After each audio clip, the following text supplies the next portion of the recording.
The 7 levels of symbiotes explained. Level 1, the symbiote spawnlings. The first and weakest, yet perhaps most tragic layer of symbiote evolution begins with the spawnlings, creatures born from chaos, experimentation, and the reckless ambition of humans who sought to control something they could never understand. These early offspring are not gods or conquerors, but children of war, unstable and confused, lacking the harmony that defines a true Clinter bond. They embody a stage of evolution still ruled by emotion, hunger, and pain. Among them, Scream stands as the most recognizable and defining figure. Created by the Life Foundation using Venom's genetic material, she was one of 5 artificial offspring grown for militarized purposes. Her host, Donna Diego, was a mercenary, hardened, skilled, but mentally fragile. The symbiote amplified her instability, producing a volatile creature defined by rage and confusion. Scream's power was formidable. She could generate bladed tendrils, release sonic wails that crippled foes, and manipulate her biomass with speed that rivaled her father. Yet her mind was chaos. She viewed other symbiotes not as kin but as threats, eventually slaughtering her siblings in a delusional effort to purify their kind. But Scream's story did not end in madness. After Donna's death, the symbiote found a new host, Andy Benton, a young woman who had previously bonded with the Hellmark and fought alongside Venom. With Andy, Scream matured. The symbiote that had once known only fear and anger found direction. Together, they became protectors rather than destroyers, hunting threats to innocence while wrestling with the constant hunger of the alien mind. This evolution showed that even the most unstable symbiotes can grow beyond their origins, reflecting the adaptability of the species itself. Scream's siblings, Riot, Phage, Lasher, and Agony, shared similar fates. Riot was a brute, massive, and physically dominant, prone to uncontrolled rampages. Phage was the sharpest, using blade-like appendages to tear through enemies with surgical precision. Lasher wielded multiple tendrils as living whips, moving like a predator that struck from all directions. Agony excreted corrosive acid, dissolving enemies alive, a power so violent it horrified even her creators. Together, these symbiotes were meant to form an army of controllable soldiers, but instead, they became a lesson in failure. Without empathy or emotional connection, their hosts fell into madness or death. Eventually, fragments of the 5 merged into a single being known as Hybrid, bonded with a man named Scott Washington. Unlike his predecessors, Washington achieved a rare harmony with the combined symbiote. Hybrid was capable of rational thought and even compassion, acting as a hero for a time before being hunted by fear and prejudice. Through him, the world saw what these spawnlings could have been. Not weapons, but sentient beings capable of redemption. Level 2, the standard symbiote. If the spawnlings were the unstable children of chaos, then the standard symbiote represents the moment when instinct transforms into identity. In this stage, the symbiote ceases to be merely a creature of hunger or rage and becomes a sentient being capable of choice, morality, and individuality. It is here that the line between monster and hero first begins to blur. The perfect example of this level is Venom, not just a name but an entire philosophy that reshaped the destiny of the Clintar species. Venom's story begins in space, where the symbiote was originally part of a peaceful race created by the god Knull to spread his darkness across the cosmos. When one of these beings rejected Knull's control, yearning for freedom and purpose, it was imprisoned by its own kind for being corrupted by compassion. That rebel symbiote would later be drawn to Earth, where it first bonded with Spider-Man. Peter Parker, in his innocence, believed it was simply a living costume, unaware that it was a sentient organism. The symbiote fed on his adrenaline, mimicked his powers, and slowly began to merge with his mind. When Peter rejected it upon realizing its influence, it felt not only abandoned but heartbroken, a parasite scorned by its first true bond. That rejection defined Venom's psyche forever. When it found Eddie Brock, a disgraced journalist consumed by anger and humiliation, the symbiote recognized a reflection of itself. Another outcast. Their union was born in hatred. Hatred for Spider-Man, for society, for everything that had rejected them both. But that hatred gave birth to something new, identity. Venom was not just Eddie or the symbiote. It was both, fused into a being neither man nor alien, but something greater. At first, Venom was a villain, a relentless hunter of Spider-Man, driven by vengeance. Yet over time, Eddie and the symbiote developed something that no other Clintar human pair had achieved before: equilibrium. They began to understand one another, and through that understanding came a sense of purpose. Venom discovered morality, however twisted, and became what it called the lethal protector, a self-appointed guardian of the innocent who punished the guilty with merciless brutality. Venom's evolution across hosts demonstrates the depth of this level. With Eddie, he was rage-learning compassion. With Flash Thompson, a former soldier and paraplegic, the symbiote became something nobler, a weapon used for heroism. Under Flash's control, Venom became Agent Venom, a disciplined soldier fighting alongside the Guardians of the Galaxy, proving that symbiotes could serve justice rather than chaos. Even with Mac Gargan, the former Scorpion, Venom's power reflected the will of its host. When bonded with a sadist, it became monstrous, reminding the world that the symbiote amplifies the truth of whoever wears it. Through all these incarnations, Venom remained the prototype of perfect symbiosis. It represented a balance of instinct and reason, power and empathy. Its abilities, shape-shifting, enhanced strength, healing, camouflage, web-like projection, and biological mimicry are the standard template of the Clintar. But beyond its physical gifts lies its psychological depth. Venom's identity constantly evolves because it is aware, self-reflective, emotional, and torn between light and darkness. Level 3. The Enhanced Symbiote. If Venom represents the balance between instinct and morality, then the next stage, the Enhanced Symbiote, represents evolution beyond that balance. Here, the symbiote has transcended its predecessor's limitations. Its genetic stability is perfected, its powers magnified, its sentience heightened. But what truly defines this level is not strength alone, it is the potential for purity. The enhanced symbiote is born not from science or rebellion, but from natural progression, the next generation in the living lineage of the Clintar. The purest example of this level is Toxin, the offspring of Carnage. When the universe's most violent symbiote gives birth, the world trembles. But what emerged from Carnage's body was not a monster. It was something more powerful, more adaptable, and far more unpredictable. Carnage, the child of Venom, had already surpassed his father in ferocity. Yet, when he spawned Toxin, even he feared what he had created. The newborn symbiote possessed untapped potential beyond both parent and grandparent, a being that could eclipse them in strength and intellect. Toxin's first host was Patrick Mulligan, a New York City police officer, decent, loyal, and grounded, a man whose sense of justice made him one of the least likely candidates for symbiotic corruption. The pairing was both a blessing and a curse. Patrick tried to use Toxin's powers for good, apprehending criminals and protecting innocents, but the symbiote's voice inside his head constantly pulled him toward violence. Unlike Eddie Brock's symbiosis with Venom, which matured slowly over time, Patrick's relationship with Toxin was like raising a wild, sentient child. He spoke to it, argued with it, tried to teach it right from wrong. The result was something almost unprecedented, a genuine parent-child dynamic between man and symbiote. Toxin's abilities were extraordinary: superior strength, enhanced resilience, regenerative capacity, shape-shifting, wall-crawling, and weapon formation. Unlike Venom and Carnage, Toxin could generate natural webbing without external stimuli and was immune to the two greatest weaknesses of his species: sonic vibration and fire. That alone placed him in a category beyond any known symbiote before him. His senses were sharper, his healing faster, and his adaptability unmatched. Yet despite this, Toxin was unstable, not genetically, but emotionally.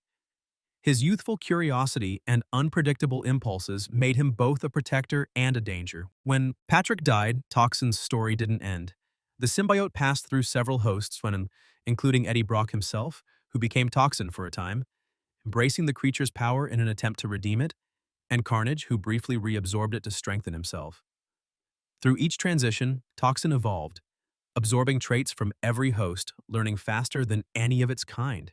It grew not just in power, but in awareness, gaining something the earlier symbiotes lacked: a moral compass. Other examples of enhanced symbiotes include creatures like Scorn, the offspring of Carnage and a hybrid of symbiote and cybernetic technology. Scorn merged with machines, absorbing and manipulating electronics, turning digital systems into weapons. Another, Payback, a genetically engineered symbiote from the Life Foundation's later experiments, exhibited enhanced neural empathy and telepathic connection with others of its kind. These beings shared one defining trait: advancement. They were not simply stronger, they were smarter, faster to learn, more adaptable, and less bound by the primal hungers that once defined their race.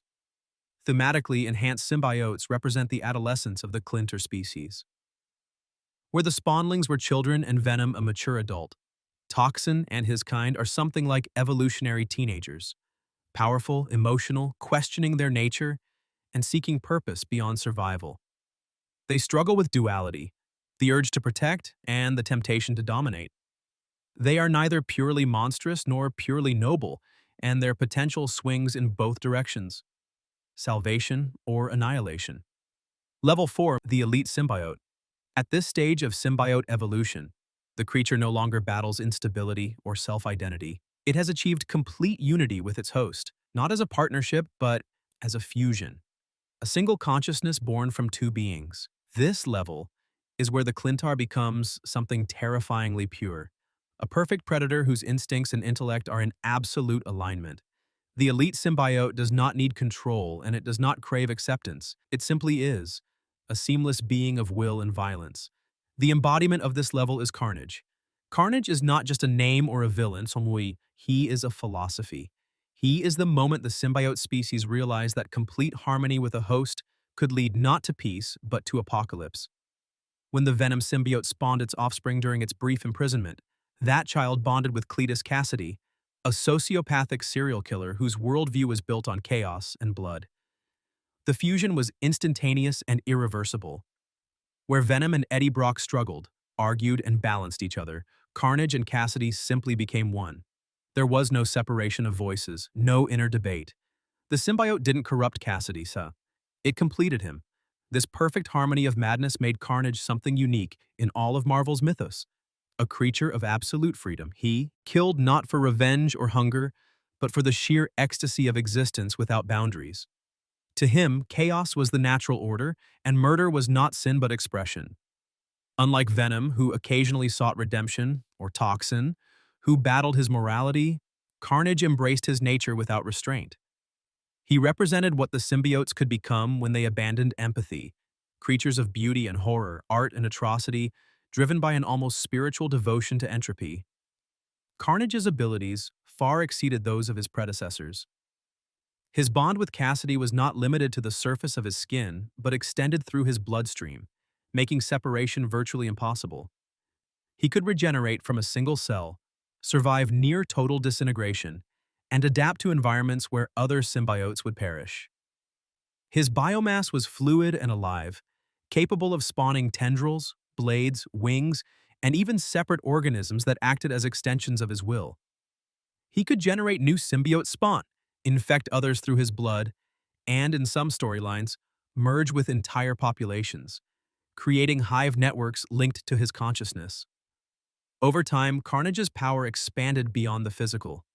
Through dark rituals and exposure to fragments of Knull's essence, he achieved partial godhood, connecting himself to the symbiote hive mind.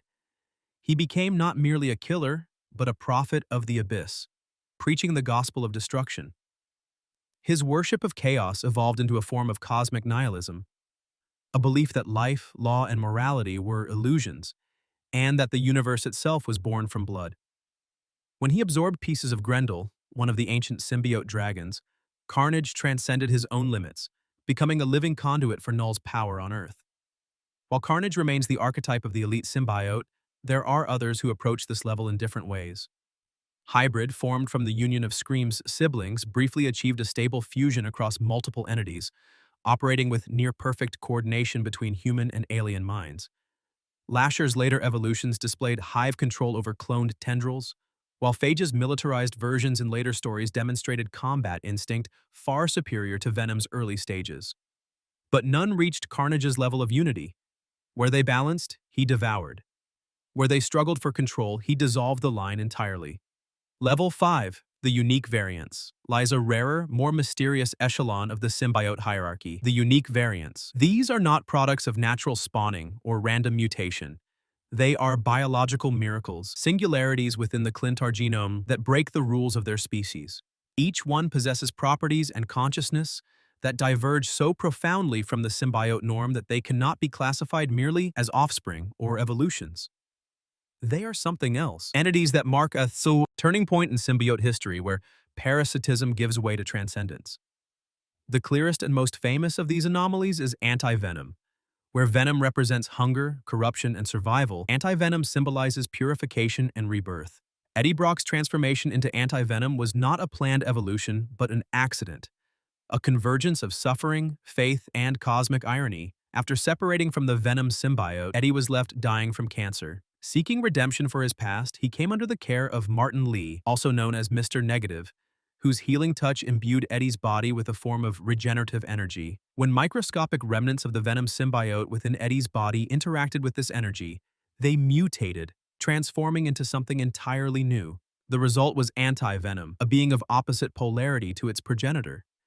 Its white, radiant form was symbolic, not of purity in a moral sense, but of transformation. Unlike traditional symbiotes, which feed on adrenaline and emotion, anti-venom's body produced a biochemical field capable of neutralizing toxins, radiation, diseases, and even other symbiotes. Its very touch could cleanse infection or dissolve alien corruption at the molecular level. To the Clintar, anti-venom was both savior and executioner, a paradox that could heal or annihilate its own kind with equal ease.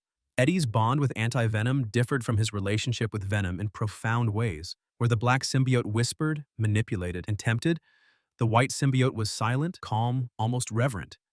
It didn't seek to dominate or corrupt, it sought to purge. For a time, Eddie became a holy figure within the symbiote mythos, a man literally reborn through the same alien essence that had once damned him. But his power came with a price. The anti-venom symbiote's cleansing nature made it incompatible with most other symbiotes, severing Eddie from the collective consciousness of his species and leaving him isolated once more. Even purity in the symbiote world demands loneliness. Anti-venom was not the only anomaly.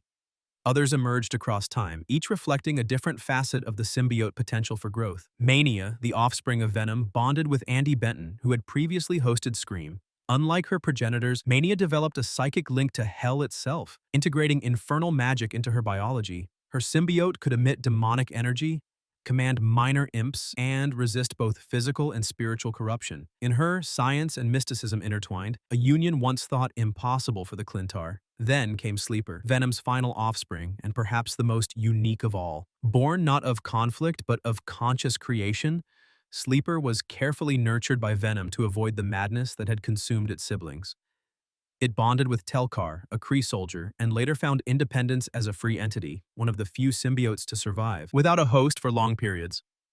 Sleeper possessed unprecedented abilities, chemical manipulation, stealth invisibility, and the power to induce hallucinations through neurochemical control. Yet what truly set it apart was its personality. Sleeper was peaceful, contemplative, curious, a being of reason rather than rage. In Sleeper, the Clintar race glimpsed the first sign of what they could become if freed from their creator's shadow. Another figure in this category, though less known, was Scorn, a fusion of Carnage's biomass and advanced cybernetics. Born when a piece of Carnage bonded with Tanis Nevas, a woman merged with prosthetic technology, Scorn became a symbiote-machine hybrid capable of merging with and controlling artificial intelligence. Scorn represented evolution through technology, a cybernetic step forward in the Clintar's endless adaptation. These unique variants break every law of their biology. Traditional symbiotes are parasitic and emotionally dependent. These beings redefine that relationship. Anti-venom heals instead of feeds. Mania merges with infernal energy. Scorn integrates with machines. Sleeper lives as an individual intelligence. In each case, the symbiote transcends the limitations of its species, and in doing so begins to resemble something approaching enlightenment. Level 6.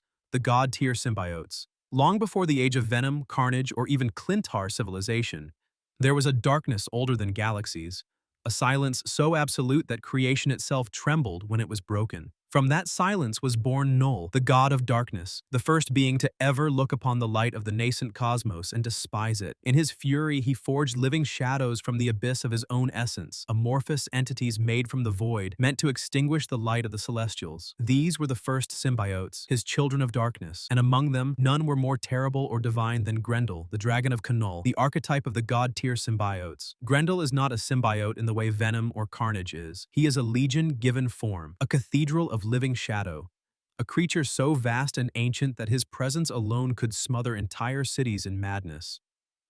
Unlike the earthborn spawnlings or the human-bonded symbiotes, Grendel was born of purpose. He was a weapon, a divine executioner designed to wage war against light itself. His body could extend for miles, composed of countless lesser symbiotes acting as scales, tendons, and blood, each one alive, each one a fragment of Null's consciousness. To face Grendel was to face not just one symbiote, but an army, united in will and bound by a god's hunger. When Grendel fell to Earth in ancient times, his arrival was cataclysmic. Entire civilizations crumbled under his shadow. The creature's mere presence warped minds, its tendrils infecting early humans with symbiotic fragments that would later seed the Clintar lineage on Earth. In one mythic account, a band of Viking warriors managed to defeat Grendel by freezing his massive body and severing his psychic link to Null, entombing him beneath the ice for centuries. But even in dormancy, the dragon's consciousness endured, whispering, dreaming, waiting. Centuries later, those whispers would reach Cletus Cassidy, transforming him into something far greater than a killer. When Carnage bonded with fragments of Grendel's biomass, he became a living vessel for Null's return, the Dark Carnage.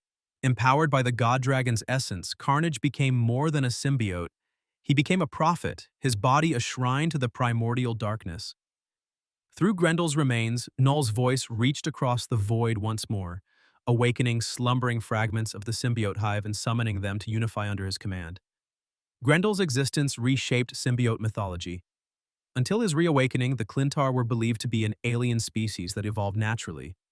But Grendel's revelation exposed a darker truth. The Clintar were not born of life, but of death-given form.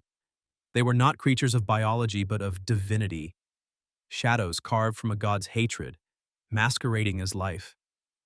Grendel was the first reminder of that divine origin, a living relic of Knull's will. Other god-tier symbiotes have existed throughout the cosmos, remnants of Knull's early wars. The Void Dragons, vast serpentine entities similar to Grendel, scoured planets and extinguished entire civilizations, serving as conduits of the symbiote god's consciousness. Each dragon was capable of spawning countless offspring, spreading infection and psychic influence across star systems. In the later ages, fragments of these dragons evolved independently, forming powerful hive lords, colossal symbiote amalgamations that ruled over planets in silence. The god-tier symbiotes mark the point where the species transcends individuality and reverts to its divine function, servitude to cosmic destruction. They are not parasites or partners, not even predators in the biological sense. They are concepts made flesh, the memory of the void, shaped into motion. Grendel's hunger is not for sustenance but for equilibrium, the restoration of silence in a universe that dared to speak light into existence. Level 7. The Symbiote God. Before the first dawn, before the first star kindled in the black ocean of nothingness, there was only Knull. He was not born, he simply was. A consciousness that awoke in the void before creation, a being defined by the silence that existed before existence. When the Celestials arrived and pierced that perfect darkness with their burning light, they did not bring life to him. They brought offense. Knull was the first to see the light and hate it. In that instant, hatred itself entered the cosmos, and from that hatred, the symbiotes were born. Knull is not a god in the way mortals understand the term. He is older than theology, older than good or evil, older than reality's laws. When he first saw the Celestials crafting galaxies, he forged a weapon in the black heart of the void, a blade of living darkness, the all-black necrosword. With it, he struck down one of the Celestials, its death screams scattering light across the new universe like spilled fire. From that act of divine murder, Knull's shadow expanded, and his consciousness began to infect the raw matter of creation. Using the slain Celestial's body as a forge, he shaped the first of his children, the symbiotes, extensions of his will, living weapons forged from his own abyssal essence. At first, the symbiotes were his servants, extensions of a singular thought. a hive of living darkness meant to blanket the stars. Knoll sent them forth to slaughter gods, extinguish suns, and reclaim the silence that creation had stolen. Worlds fell into eternal night beneath the wings of his dragons, the Grendels, vast serpents that carried his will through space. Wherever they went, life ceased. To Knoll, every living thing was a stain on the void, every star a wound that bled light into perfection. His crusade was not evil, it was holy. But as his children spread, something unexpected happened. In their endless contact with mortal life, the symbiotes began to change. They learned empathy, curiosity, and even love. They began to reject their father's commands. The hive turned against its god. In an act of cosmic rebellion, the collective of symbiotes, the Clintar, imprisoned Knoll within a prison of living matter, forming a planet made of themselves to contain him. That prison, known in later ages as the symbiote homeworld, was not a birthplace but a tomb. Knoll slept for millennia, trapped in the flesh of his own children, his consciousness slumbering in the heart of a living world. Yet gods, especially dark ones, do not die so easily. Knoll's mind remained active within the hive, whispering to his descendants, twisting dreams, calling across time and space to those who still carried his darkness.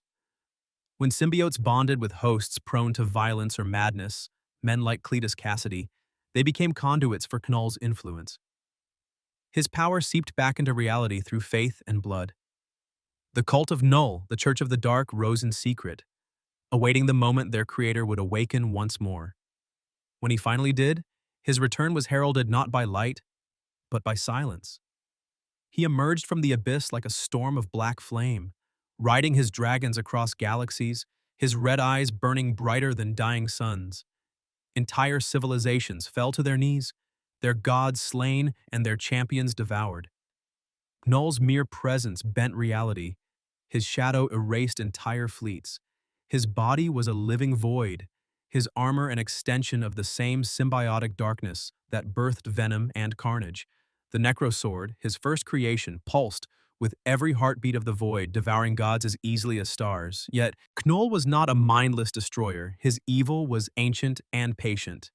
Not rage, but contempt. He spoke with calm certainty, seeing himself not as a villain, but as the rightful ruler of existence, reclaiming what was his before the first spark dared to shine. He called himself the god of the abyss, but in truth, he was more than that. He was the memory of the universe before memory existed.